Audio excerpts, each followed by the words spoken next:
grew up in a very Chinese environment, but I'm trained in French cooking. This was an expression of the melding of the two things that I know. It breaks, it bends, it stretches, it doesn't go back. It's nice. So a lot of people say, oh, the library is books and only books. Like, how do you still exist? If there's Google and there's Amazon, why go to the library?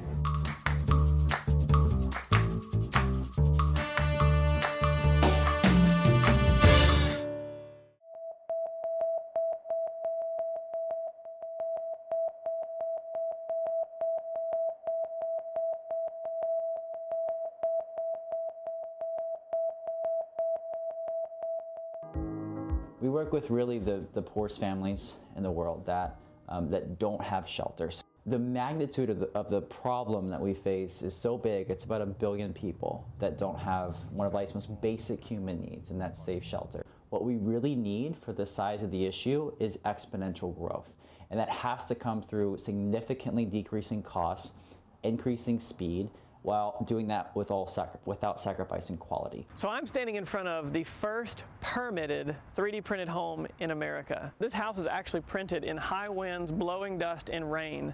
The end goal for this printer is to print houses in the developing world with unpredictable infrastructures and circumstances. We sort of dove right into the deep end of the pool and proved that we can do this outside of the lab. I believe this isn't just an interesting little cool improvement in construction. This is a complete paradigm shift that has unbelievable advantages in speed, affordability, resiliency, sustainability, waste reduction, you name it. We ran this printer at about 1/4 speed to print this house, and we were able to complete the house in less than 48 hours of print time, which means if we ran it at half speed, we would be under 24 hours, and if we ran it at full speed, we would be under 12 hours. Instead of it taking about 1 year to build a community, we could do it in just a few months.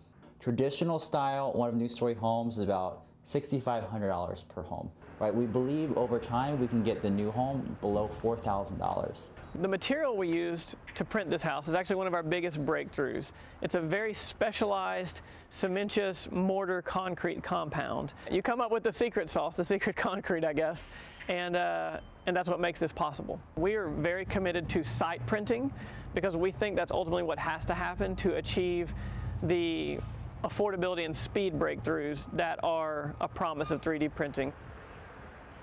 The printer is made of lightweight aluminum, so it's very easy to move around. 2 people can set it up and move it. It's easier with 4, of course, but it can be done with 2 people. So it's very lightweight, very transportable. In order to create the number of houses that need to be created for the developing world, or even if we just think about getting as many new custom homes in America created on this kind of platform, there need to be hundreds of printers in the world. That is not as technically challenging as it sounds. It's actually a lot more simple to build a printer than it is to build a house. Bringing housing to the poor and underserved of the world, usually those are the last people to get advanced technologies and advanced materials, and it's awesome that we're starting there first. We're very proud of what's been created. Obviously it can be better. This is version 1. But the next step is actually going to El Salvador with the 3D home printer, printing our first set of homes there, learning from those, and then the end goal is printing our first community of homes in history. We do not focus on temporary shelters. We focus on homes that people can build their lives on and that can have a generational impact.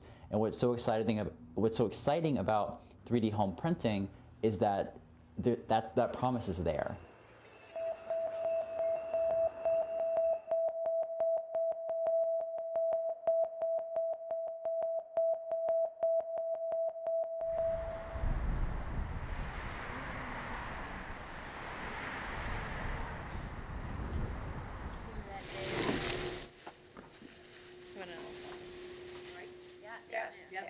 We collect the bags. So we started a newsletter and we said, hey, we're collecting your Walmart, grocery, Wegmans bags. And then what the ladies are doing behind me is they're taking those bags, they're separating them out into colors so that we can make a white mat, a gray mat, a brown mat, a blue mat, whatever other colors we may get also.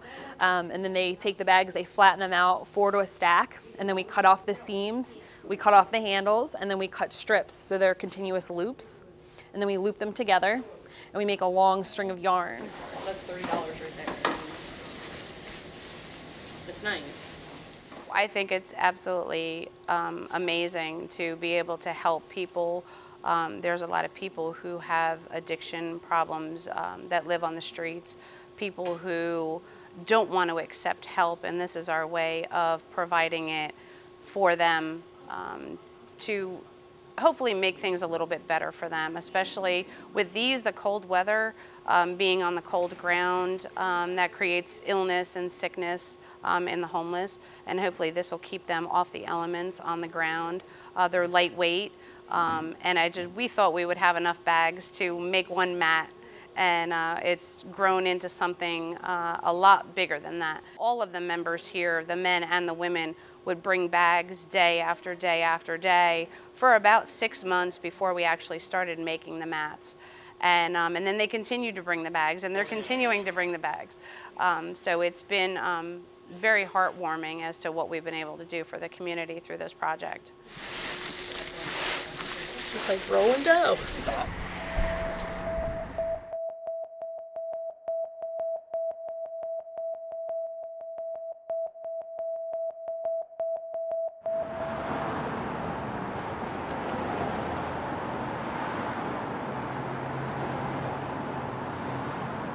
The library of the 21st century has to have a few things that are crucial. Spaces in which people can get together to work either collaboratively or as individuals. It needs to be inspiring.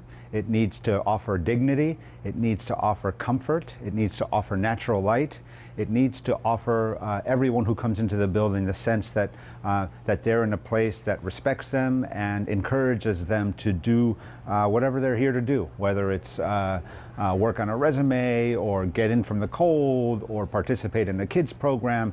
It's really just a community anchor. The library service model has been evolving for the last maybe 15 or 20 years, where books, frankly, just become part of the universe of services. The fact that libraries in the States now concentrate on offering programs for children, a relentless number of programs, and places where people can meet, and technology that is both ubiquitous, it's everywhere in the building, oftentimes it's invisible, so you've got strong Wi-Fi signals. The library in the United States has become more of a sort of a community education hub, as opposed to just the place that we remember maybe as children, where you would just go and it would just all be books, and you'd grab the book and you would leave, or you would sit down. So it's much more about people as opposed to things.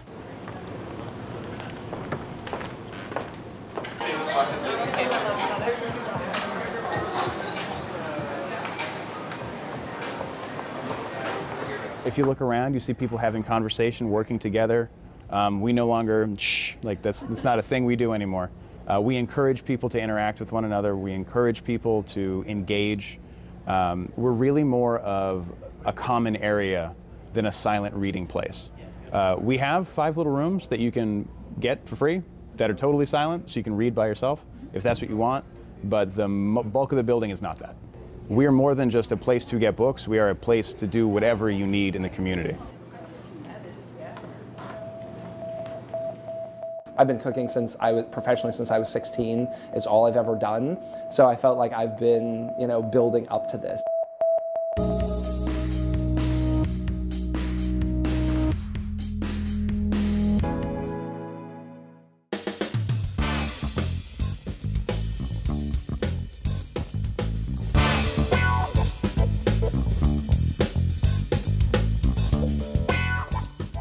My name is Tim Ma. I'm the chef and owner of Kirasan, Water and Wall, and Chase the Submarine.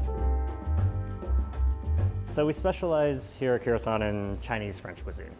I grew up in a very Chinese environment, but I'm trained in French cooking. This was an expression of the melding of the two things that I know. For sure, a lot of attention is paid on a scallop dish that we do here. We simply wanted to match basil and coconut. And we got to this point where we're like, well, let's just do something off the wall and see what happens. And we're like, well, what if we take something cold and melt it in something hot, and that infuses the flavor by mixing it in, and that's where we landed with ice cream. The response was good. started steamrolling from there, and that's one of our more popular dishes.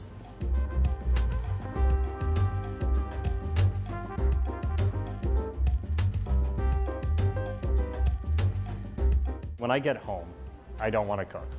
You know, open the mac and cheese box and dump it in with some milk and butter, and it's done. I don't like to cook outside of the restaurant, which is actually surprising to a lot of people. I also think that's true of a lot of chefs. You know, I get all my cooking out of me while I'm here. I do believe that I'm creative as a chef, but I also think that a lot of our success up to this point has been through just sheer hard work. I think in this country, you can create your own success just by working hard, not because you're smarter than anybody, not because you're more creative than anybody, just by working hard. And I think that's why a lot of people end up coming to America.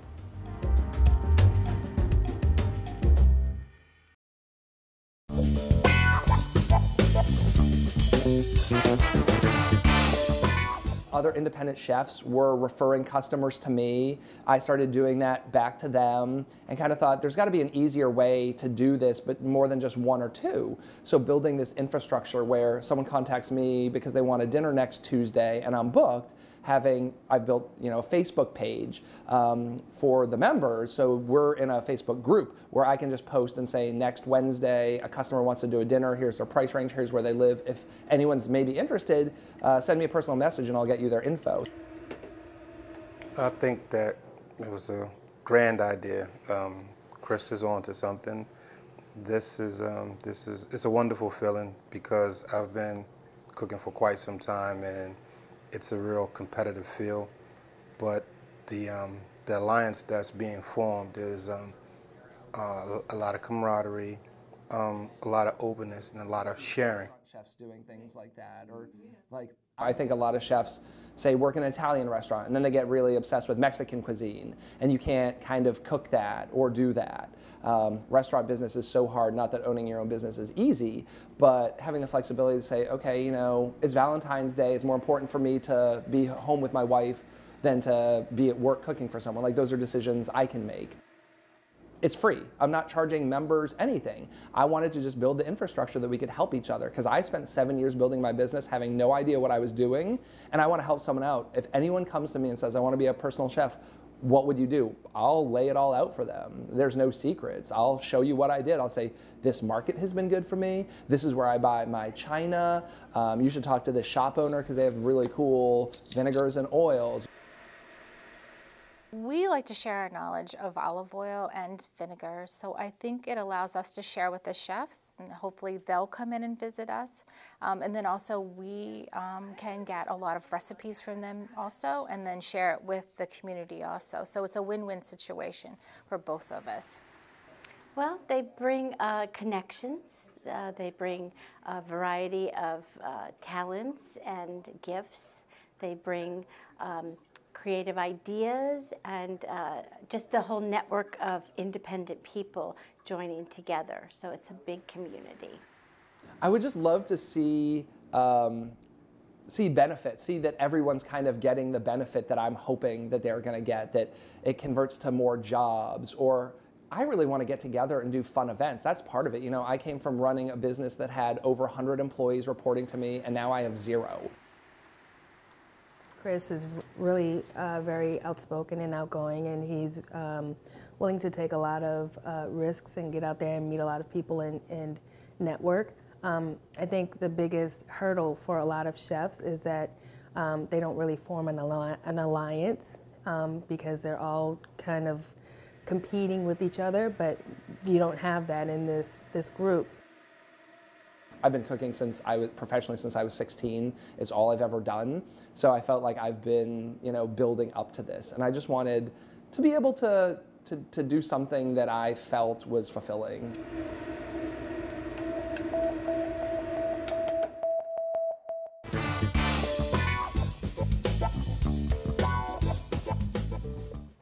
I mean, that part in there is edible. Right there is a perfectly edible.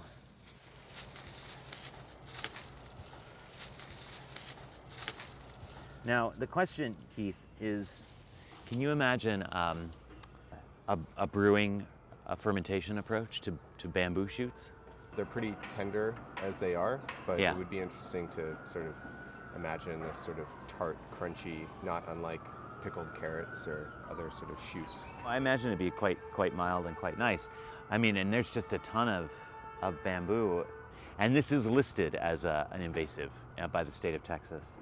Our particular project, Invasive Spirits, is looking at nature in the city and our experiences of nature in urban spaces. So the project that we've been pursuing at Harvard, at MetaLab, has been about taking those invasive species, taking samples of microorganisms that live naturally in the environments all around us, and using, traditional peer production, collaborative practices in brewing and fermentation and the culinary arts.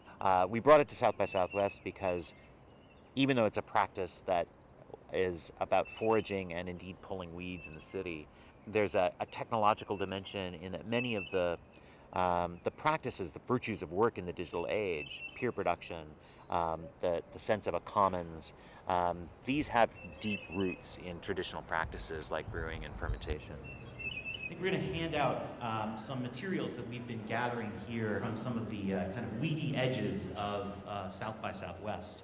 I just want to ask you not to eat any of these things. Some of them may be hallucinogenic, in fact. In any case, I will tell you that these are all invasive as identified by the state of Texas. We've been trying to get at this question of who belongs and who doesn't, and how can we get along through our senses. And one of the chief ways in which we've been exploring that has been through brewing. We wouldn't necessarily go down there and forage and prepare a meal out of something that is so visibly entangled and run off from the city, because we're conscious at least of the accumulation of toxins and things. But it's curious to point out that we would be comfortable going to a grocery store and purchasing a conventional form of produce that we know in fact has accumulated herbicides and pesticides and fungicides. Even if we didn't want to ingest these berries, they're covered with a sort of cuticle, which is probably fungal, Yeah. We're actually going to take them back to Boston with us and do some sort of collaborative brew and capturing some of the essence and some of the energy of South by Southwest. Let's go brew some beer. A very good writer. God has gifted him with amazing talents.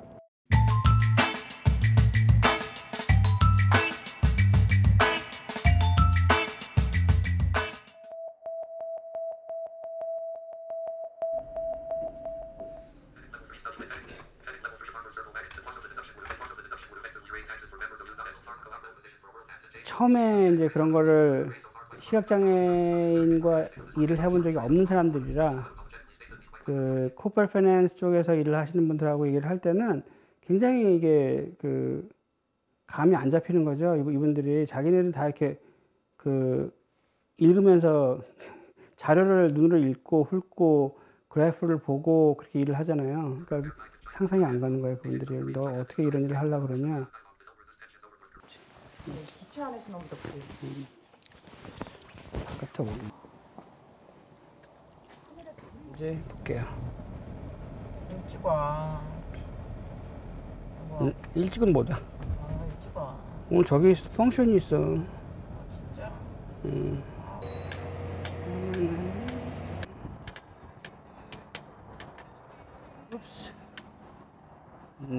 7살 때 망막방이가 와서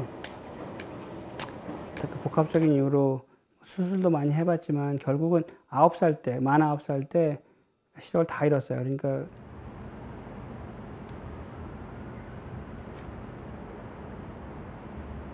SK and I have worked together for 14 years now.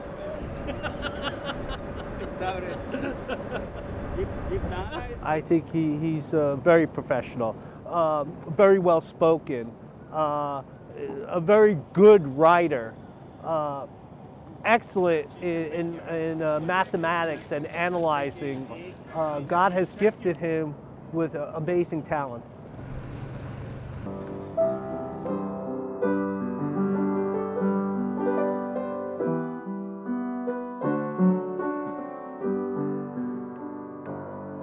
피아노를 친다는 것 때문에 그 외국 선교사님 눈에 띄어서 그 미국에 14살 되기 조금 전에 그 미국에 이제 그 펀드레이싱 투어를 왔어요.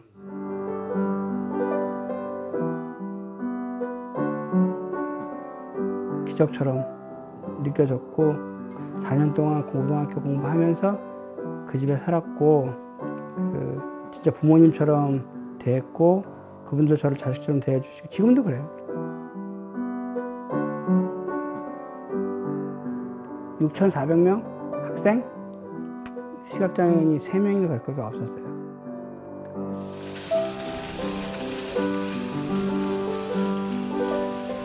아니 뭐 살려면 좀 살 수 있는데. 지금 결혼한 지 21년째가 됐는데 저는 거의 되어 있는 사람, 완성된 사람을 만난 거거든요. 이렇게 진짜 이 사람이 장애인인가? 하는 정도를 잘 못 느꼈어요. 그러다가 가끔가다 저도 잊어버려서 여보 뭐 저기 빨간색 갖고 와 이렇게 부탁을 할 정도로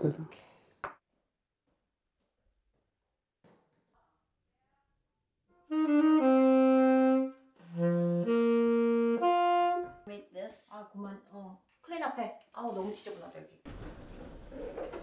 오빠 뭐 좀 먹을래? 귤 먹을래?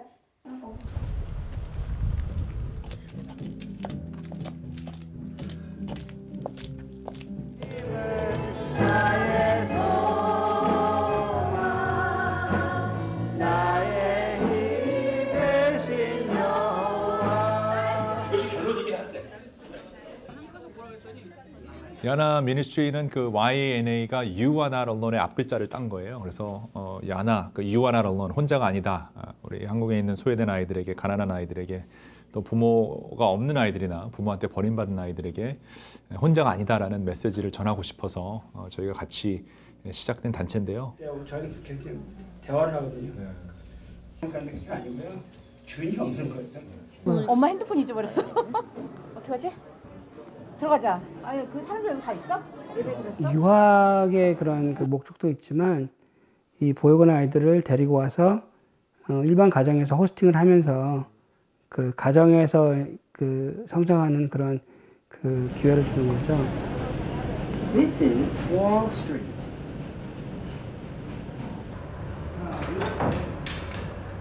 미국이란 나라가 참 희한한 나라예요. 외국에서 와서 한 사람이 노력, 그 다음에 기회, 어느 정도까지의 그런 그 사회에 진출을 할 수 있고 어느 정도 삶을 꾸려갈 수 있는 그 기회가 공평하게 있는 나라가 드문 것 같아요. 그 불공평함을 줄여가면서 더 좀 공평한 쪽으로 다가갈 수 있는 그런 기회가 누구한테나 주어지는 나라인 것 같아요.